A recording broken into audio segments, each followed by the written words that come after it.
Muy bien, chicas. Déjenme que se acaben de conectar sus compañeritas.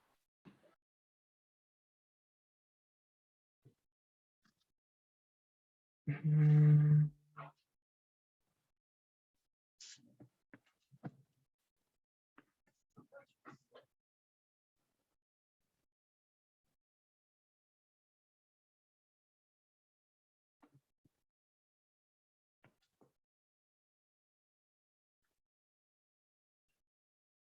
Muy bien.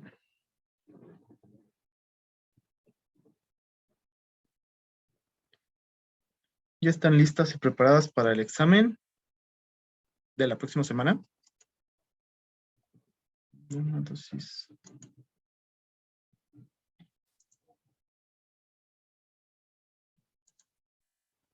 Admitir. ¿Qué tal? Adri.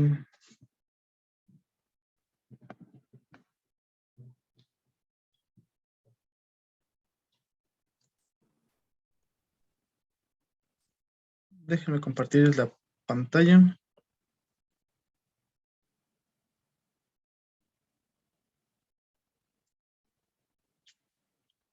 Muy bien.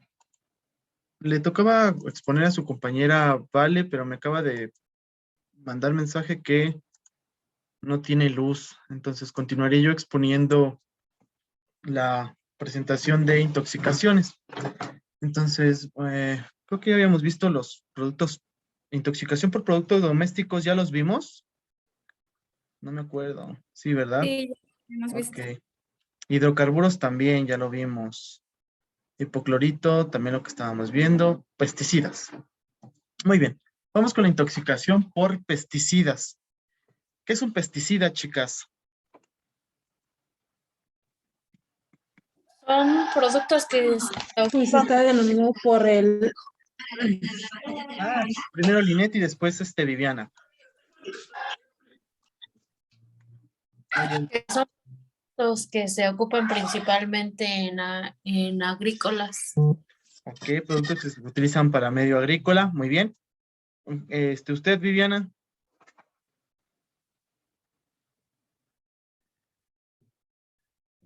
Pues también está utilizado para los, bueno, que son en aerosol como el RAI,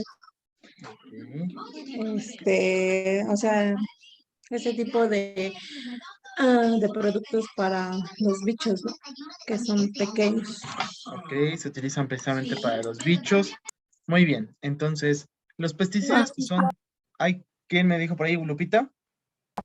ajá, pero bueno, son sustancias químicas que pues ayudan para destruir plagas de animales y plantas también.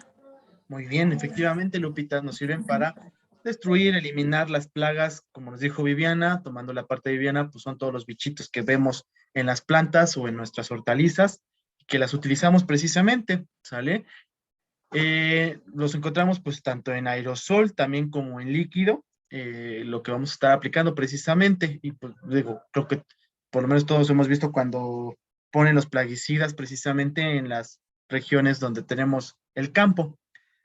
Su composición de los pesticidas son, bueno, se llaman organofosforados y carbonatados o carbonatos.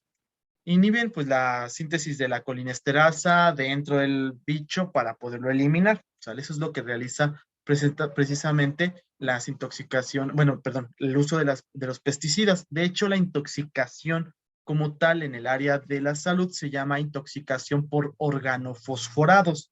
¿Sale? Pero para que no se nos complique decir intoxicación por organofosforados, pues entonces decimos intoxicación por pesticidas. ¿Sale?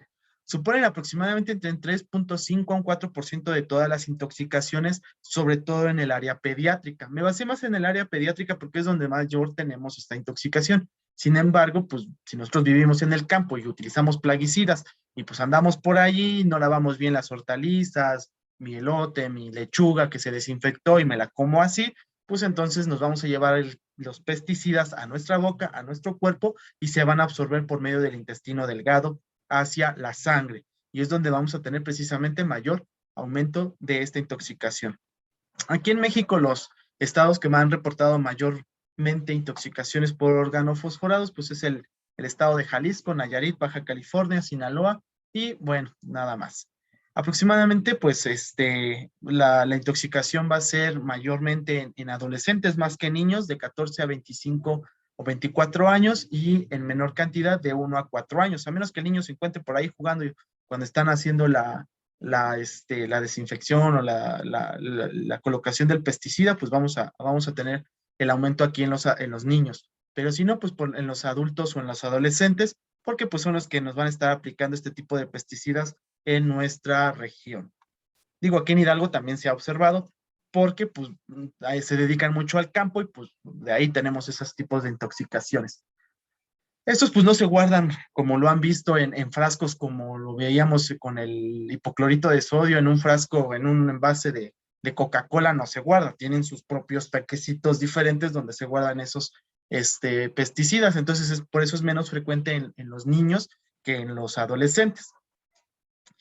Los síntomas, ¿alguien buscó cuáles síntomas nos causan la intoxicación por pesticidas? ¿Quién me puede escribir esos efectos? Yo, bueno, Muy bien, Viviana. bueno, yo encontré que también estaba la debilidad, la cefalea, visión borrosa, oscura, Ujú. bueno, y salivación.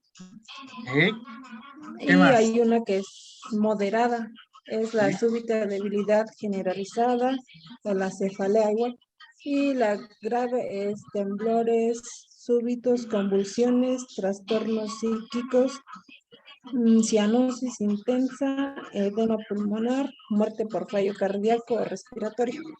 Así es, estos pacientes con este tipo de intoxicación nos pueden llevar hacia la muerte. Igual, como en todas las intoxicaciones, hay leve, moderada y severa. La leve, pues es porque nada más estuvieron medio en contacto con el pesticida y pues tienen precisamente la cefalea, el dolor de cabeza, visión borrosa, puede haber una hipotensión, es decir, una disminución de mi tensión arterial, me puede dar un poco de náuseas y hasta vómito. La moderada, estos síntomas que les acabo de describir aumentan más, puede haber un poquito de temblor en las miembros inferiores o superiores, una debilidad muscular que puede ir aumentando precisamente, mi frecuencia cardíaca puede llegar a aumentar, pero mi presión arterial disminuir, es decir, una hipotensión y una taquicardia, ¿sale? Si ya me intoxiqué gravemente, aparte de todos esos síntomas que les acabo de describir, en lugar de tener una hipotensión, sube la presión. Puede haber una descompensación completa donde podemos ver precisamente un shock, como nos mencionaba ahorita Viviana, el mareo, va a haber náuseas precipitadamente, conductas psicológicas o psíquicas, caóticas, con alucinaciones, y la pupila que vemos nosotros se puede alargar, se puede hacer grande, grande, grande, y eso le llamamos miosis. Si ustedes recuerdan cuando empezamos a ver primeros auxilios y que veíamos las exploraciones físicas de un paciente, recuerden que habíamos miosis y midriasis, ¿sale? Entonces vemos miosis en nuestro paciente y puede haber hasta convulsiones debido a esta intoxicación por órganos fosforados, ¿sale? ¿Quién se quedó, profe? Se fue en la energía. Ah, Linet. Permítame tantito. Entonces, esos son los síntomas que vamos a tener o las manifestaciones clínicas por esa intoxicación. Y puede ser tan grave, tan grave, tan grave, como ya nos los mencionó ahorita Viviana, que puede haber un shock o un paro cardiorrespiratorio por una depresión en el sistema nervioso central, disminuye precisamente mi frecuencia respiratoria, puede haber una compresión de esos pulmones y va a bajar mi dificultad, mi respiración, y entonces vamos a tener los datos de dificultad respiratoria y puede fallecer su paciente, ¿sale? Entonces, precisamente hay que tener cuidado con esta parte. Una exposición masiva, el cuadro va a aparecer a los 30 o 60 minutos post inhalación. Comúnmente los órganos fosforados es por inhalación, rara vez es por la boca o vía oral, aunque como les dije, si le ponemos el pesticida a los alimentos, bueno, obviamente cuando están en el cultivo y yo no los lavo bien, no los desinfecto bien, pues me voy a tragar el pesticida y también vamos a tener esa sintomatología, sobre todo en el área digestiva, náuseas, vómito y diarrea, ¿sale? si no los comemos. Si no, pues casi todo es por inhalación. ¿Cómo ustedes prevendrían el que no nos intoxicáramos? Por ejemplo, tienen a su esposo, a su papá, a su hijo que ya tiene 15 años y lo van a mandar a poner el pesticida allá donde tienen todas sus lechuguitas. ¿Qué medidas tomarían para que no se intoxique? Primero que nada sería la ropa adecuada, ¿no? Porque a veces cuando traen bombas así para fumigar, gotean Así y es. se humedece la ropa, cubrebocas, incluso también lentes. Así es. Entonces utilizamos los lentes protectores. Ay, ¿qué más me dice por ahí? Enriqueta, cuénteme antes de decir yo por acá. ¿Sí fue Queta o quién fue? ¿Quién va a participar?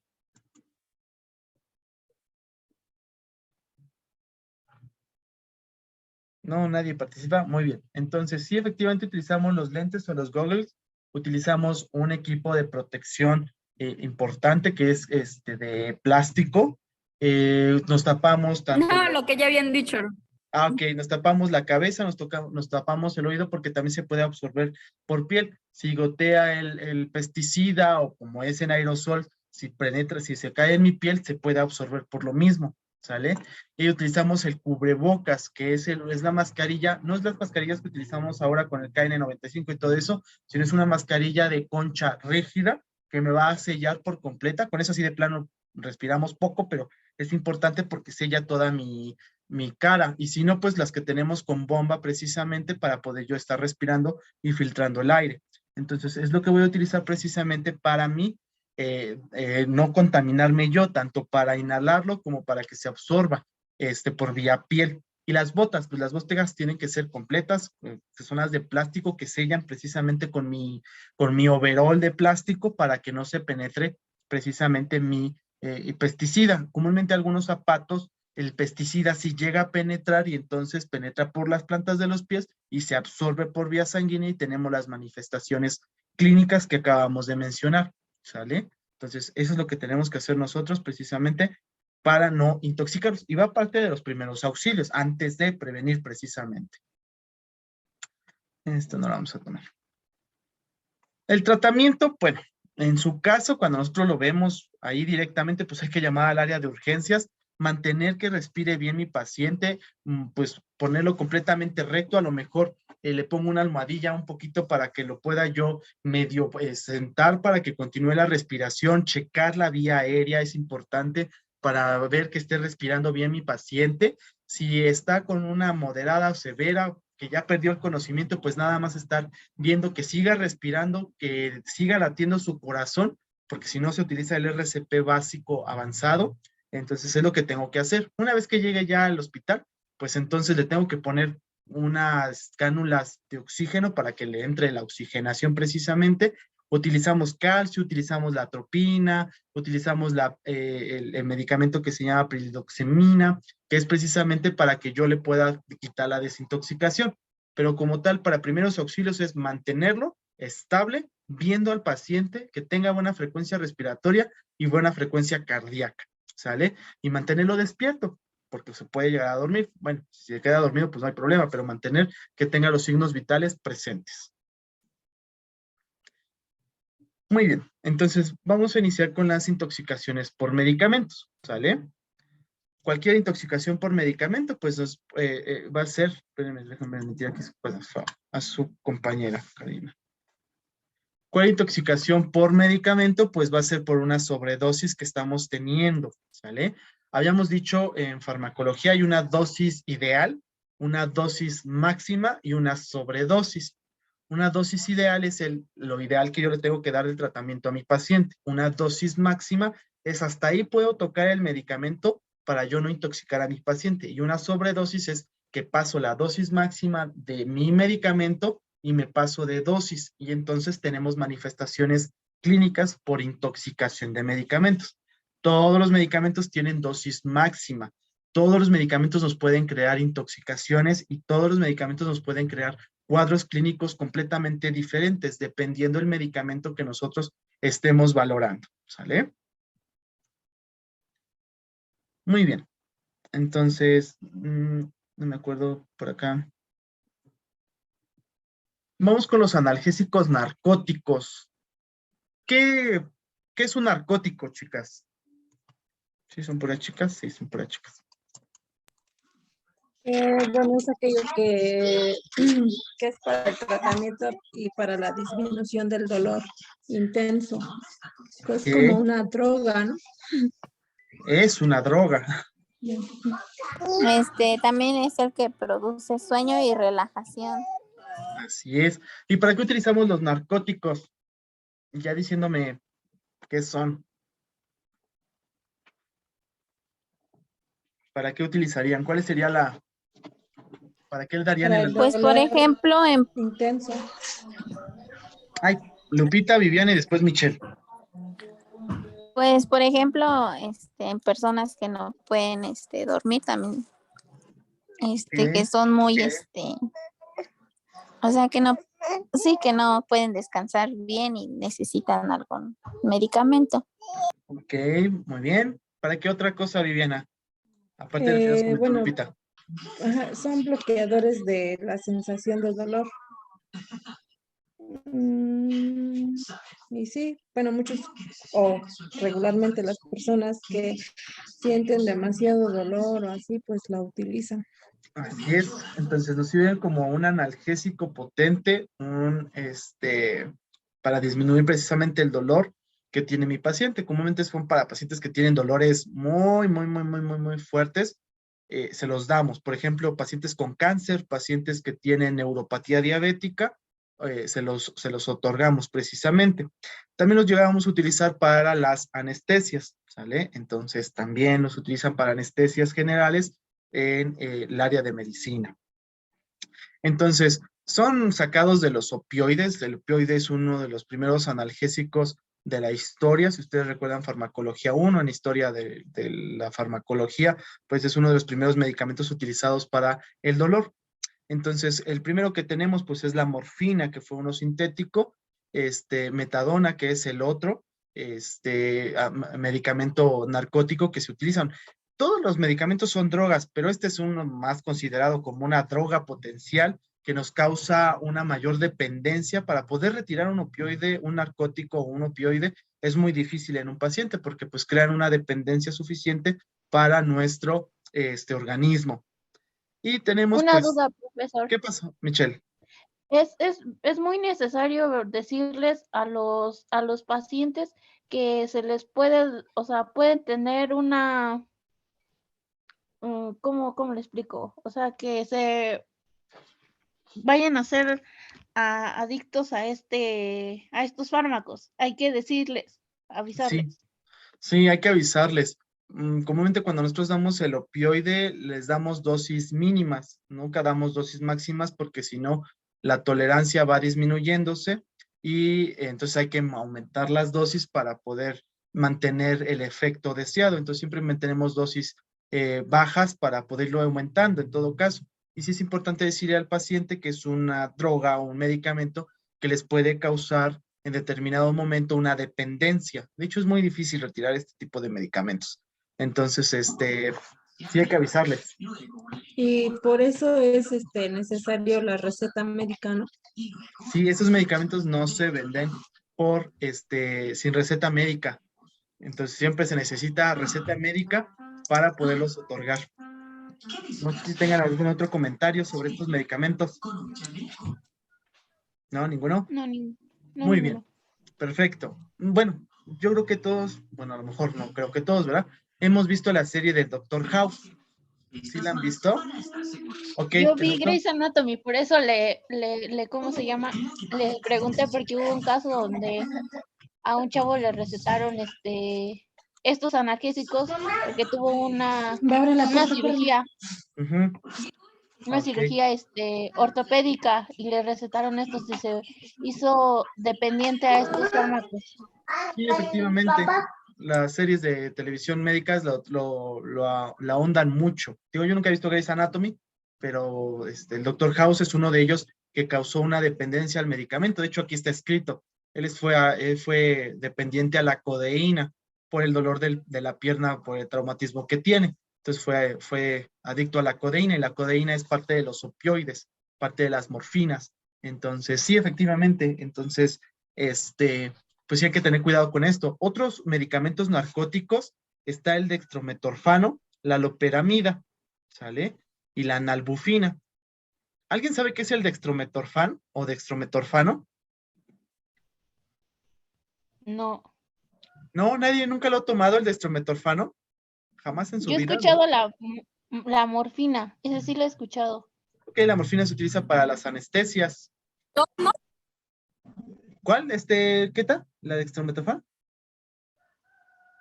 Es el que se utiliza más cuando tiene un Es resfriado. para la tos, ¿no? Bueno, yo recuerdo que lo... Así es. Muy bien, Adri, ¿qué tal? Efectivamente, es para la tos. El dextrometorfano se utiliza para la tos y es una droga. Entonces, aguas cuando recetemos dextrometorfano, porque hay que ver que el paciente no se vuelva adicto al mismo. Muchos pacientes se llegan adictos al jarabe de la... Los jarabes de la tos son muy importantes porque tienen también alcohol, ¿sale? Entonces se vuelven adictos precisamente a ese tipo jarabe tos, sobre todo el dextrometorfano. Y la loperamida, yo creo que alguno de ustedes alguna vez tomaron loperamida. Sí, también lo he escuchado. ¿Para qué es? Ay, híjole, me la han recetado, pero no me acuerdo. ¿Es para algún tipo de alergia? No, Adri, ¿No es para el escurrimiento nasal? no. Para la diarrea. La loperamida es para la diarrea, ¿sale? Entonces, pacientes que tienen infecciones de la pancita, les damos loperamida. Y también es una droga narcótica importante, ¿sale? Entonces, imagínense, hay medicamentos que son muy fáciles, que vamos y le pedimos un jarabe de tos al de la farmacia y me da dextrometorfano, o le pido algo para la diarrea y me da la loperamida. Entonces, son medicamentos narcóticos que nos pueden causar alteraciones precisamente. Van a depender de dónde interactúan en los receptores del sistema nervioso. Hay receptores mu, kappa, sigma y delta. No vamos a meter tanto en eso, pero por ejemplo, si actúan en los receptores mu, va a haber analgesia central y una depresión respiratoria. Entonces puede morir el paciente por narcóticos por una dificultad respiratoria.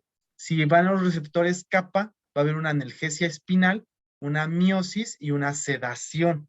Si van a los receptores sigma, pues va a haber una euforia, alucinaciones y convulsiones. Y si van hacia los receptores delta, pues va a haber un estado afectivo disminuido. Entonces, esos son así como efectos generales cuando yo doy uno de estos medicamentos. Por eso con el dextrometorfano nos causa sueño, nos causa así de, toda paz, toda tranquilidad, porque me deprime mi sistema nervioso. La loperamida pasa lo mismo. Nos encontramos así como en un estado afectivo un poquito así como de todo paz, todo amor. ¿Por qué? Porque nos causan alteraciones. ¿Qué cuadro clínico nos puede causar los narcóticos, chicas? Somnolencia, deterioro del juicio. Bueno, también encontré que hay picazón, estreñimiento, náuseas o vómito, cambios de ánimo y Ajá. el fuerte deseo por ingerirlos y agitación. Muy bien, efectivamente. Entonces, puede haber estreñimiento, puede haber agitación, puede haber alteraciones afectivas, puede haber una depresión respiratoria, es decir, como causan afecciones en el sistema nervioso central, pues disminuye mi respiración y puedo fallecer precisamente por una depresión respiratoria. Va a haber alteraciones en la pupila. Casi siempre toda intoxicación o todo uso de droga nos causa una alteración en la pupila. O se encuentra muy chiquita, miosis, o se encuentra muy grandota, midriasis, ¿sale? En este caso se encuentra precisamente la miosis. Puede haber una depresión en la peristalsis o una retención urinaria, si ya es muy, muy grave esa intoxicación. El tratamiento, pues, si yo lo tengo en casa, perdón, es procurar igual, checar que el paciente tenga buena frecuencia cardíaca y buena frecuencia respiratoria porque se puede hiperventilar, ¿sale? Que mi paciente se encuentre consciente y entonces se ocupa la escala de Glasgow, la escala del coma, porque si mi paciente en la escala de Glasgow se empieza a deprimir, pues hay que hay que meterle oxígeno y hay que meterlo hasta a veces cuando ya llega a un hospital a entubarlo, porque es tan fuerte la depresión respiratoria que se tiene, es decir, que respira o no respira bien, que tenemos que meterle oxígeno, ¿sale? Y bueno, el antídoto para los narcóticos se llama la naxolona, ¿sale? Se les aplica 2 miligramos intravenoso para retirar todos los efectos de la intoxicación por narcóticos. Esto se aplica en el hospital, ustedes no lo van a aplicar en primeros auxilios, pero bueno, para que conozcan que tiene un antídoto, ¿sale? Muy bien. Vamos con el siguiente medicamento, que es la intoxicación por el acetaminofén. ¿Qué es el acetaminofén? ¿Qué leyeron? ¿Qué era?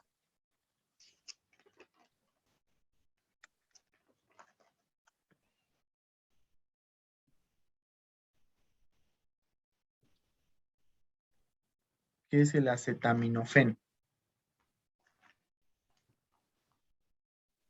Es el paracetamol, ¿no? Es el tal paracetamol o el tal Tylenol, que lo conocemos a veces. Entonces el paracetamol, su nombre es el acetaminofén, pero para que no nos creemos complicaciones, se llama paracetamol, ¿sale? ¿Para qué les utilizan el paracetamol?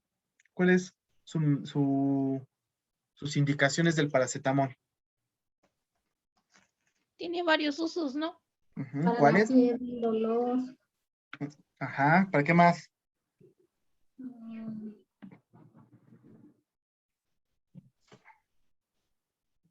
Fiebre, dolor, ¿qué más?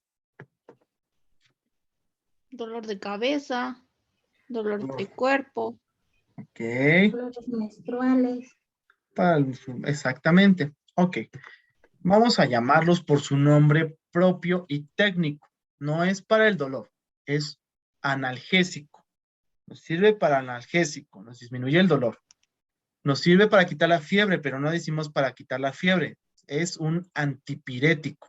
Nos sirve para quitar fiebre, pero su nombre es antipirético. ¿Sale? Analgésico, quita el dolor. Antiinflamatorio. Nos sirve para desinflamar. Esas son las 3 propiedades propias del paracetamol. Antipirético, antiinflamatorio y analgésico. ¿Sale? Si estamos hablando de dolor menstrual, pues voy a quitar el dolor. Va a ser analgésico. Si tengo fiebre, va a ser antipirético. Si me duele algo, si se me inflamó algo, por ejemplo la garganta, lo utilizo como antiinflamatorio. Entonces, esos son los usos y efectos del paracetamol o acetaminofén. Es la primera causa, de hecho, de intoxicación en menores de 5 años. ¿Por qué es la causa mayor en menores de 5 años, chicas? ¿Por qué se intoxican los niños con paracetamol? Por no darles la dosis correcta, ¿no? Así es, por no darle las dosis correctas. Y bueno, hablando de dosis, ¿cuál es la dosis normal del paracetamol? Este,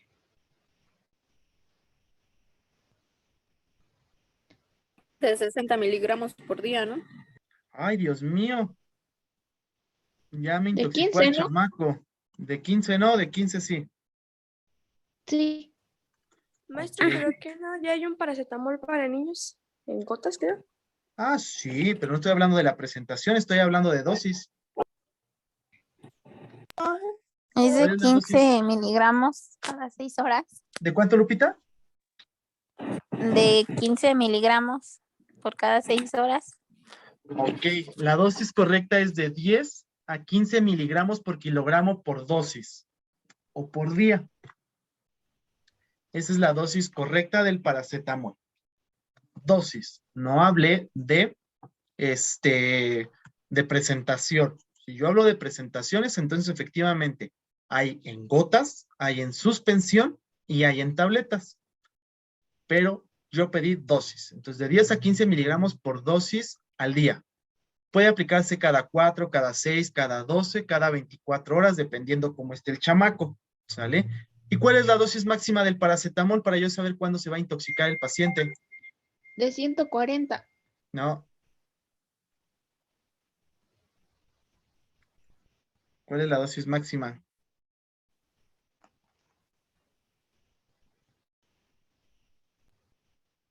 ¿90? Bueno, porque ahí lo leyó, 90 miligramos por kilogramo por día es la dosis máxima, pero ya en caso de que el paciente esté muy mal, o 4 gramos por día. Si superan 4 gramos de paracetamol, entonces ya es una dosis máxima y nos puede intoxicar el niño. Por eso es importante tomar el peso durante las consultas para yo hacer el cálculo del paracetamol. ¿Sale? Entonces, esa es mi dosis. Y dosis potencialmente tóxica, me dice que son 140 miligramos por kilogramo por día. ¿Sale? ¿Qué no son? 11:17, 11:30, no te da falta. Muy bien. Entonces ya quedó claro esa parte. Digo, los de segundo semestre, ¿se acuerdan que vimos antibióticos? Les enseñé a calcular los antibióticos por miligramo por kilogramo por dosis. Si yo superaba esos miligramos en algún momento, pues se puede intoxicar mi paciente. Ahorita ya están en segundo y las que ya van en tercero, creo suponer, yo espero en Dios, que ya lo vieron, creo que con la enfermera Anaí, o lo vieron en farmacología 2, el paracetamol. Por ahí vi una clase y ya les estaba mostrando el paracetamol, entonces quiero suponer que sí. Entonces, las dosis que tenemos que aprender y que tenemos que modificar en nuestros niños, ¿sale? Dosis máxima 40 miligramos, 4 gramos, o su dosis normal de 10 a 15 miligramos por kilogramo por día. Muy bien, esto no lo vamos a hacer.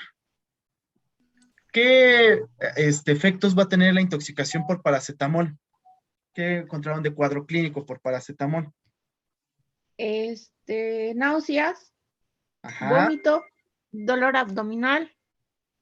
sí. También está palidez, sudoración. Ajá, palidez, sudoración. ¿Qué otra cosa? Bueno, y ya en el estado, se podría decir, 2, Ajá, está cansancio y malestar general. ¿qué otra cosa? También ya te podría decir gravedad, está en lesión hepática, fallecimiento y el hígado se regenera, hepatocitos permanecen viables. Ok. Hay una alteración hepática. Si yo me intoxico con paracetamol, va a sufrir mi hígado, ¿sale? Por el metabolismo que lleva a cabo el paracetamol en el hígado. Entonces, aquí como lo ven en esta diapositiva, tenemos diferentes estadios. El estadio 1, pues se encuentra asintomático el niño, o puede haber náuseas, vómito, malestar, diaforesis, es decir, sudoración, anorexia o que no quiera comer, dolor en el hipocondrio o en el epigastrio, que es donde se encuentra nuestro hígado. En nuestro grado 2, que aproximadamente aparece entre 24 y 48 horas después de la ingestión del paracetamol, encontramos que va a haber una hepatotoxicidad. El paracetamol ya llegó a hacer estragos en el hígado y entonces va a crecer mi hígado. Podemos tener que el paciente se vea medio amarillito como piolín y va a haber un aumento del dolor o sensibilidad en el hipocondrio derecho, que es donde se encuentra el hígado, ¿sale? Puede haber ya una disfunción renal allí importante por la ingesta del paracetamol, porque no solamente afecta al hígado, sino también al riñón. Ya en una fase 3, una etapa 3, pues ya hay una fase de lesión hepática y vamos a tener que el niño no me va a comer nada, va a haber malestar general, náuseas y vómito. Y el vómito va a ser de contenido biliar, ¿sale? Es decir, la bilis se va a salir por la boca. Nos vamos a encontrar al niño más amarillento, puede haber alteraciones de la conciencia y puede ser que ya no orine por alteraciones dentro del riñón. Y ya en un estadio 4, que son 4 días a 2 semanas después de que haya ingerido el paracetamol y que no lo hayamos atendido, va a haber una disminución de la progresión de los hepatocitos, es decir, una afectación propia de las células del hígado, y pues puede haber un coma hepático, es decir, que mi paciente se ponga muy grave hasta dar la muerte, ¿sale? Entonces, por eso es importante nosotros calcular bien las dosis de los niños para que no se nos intoxique en algún momento de ese tratamiento de paracetamol. ¿Qué voy a hacer durante mi intoxicación aguda en ese momento? Tengo a mi niño y ¿qué hago? Pues lo mantengo estable y lo tengo que llevar directamente al hospital porque hay que hacerle un lavado gástrico, ¿sale? Entonces, inmediatamente que yo sepa que le di más de dosis a mi paciente o que se intoxicó, que se tomó los frasquitos con pastillas, mi niño, hay que ir directamente al hospital para que le hagan un lavado gástrico. Comúnmente ese lavado gástrico se hace con carbón activado para poder lavar todo el estomaguito y que se desactive precisamente el paracetamol. Y existe un antídoto para el paracetamol que es el N-acetilcisteína. Ese antídoto pues se lo doy posteriormente al paciente cada 4 horas, aproximadamente en intervalos de cada 4 horas, para desintoxicar a mi paciente de paracetamol, ¿sale? Entonces, es lo que le doy a mi pacientito. Muy bien, vamos a dejar hasta ahí esa parte.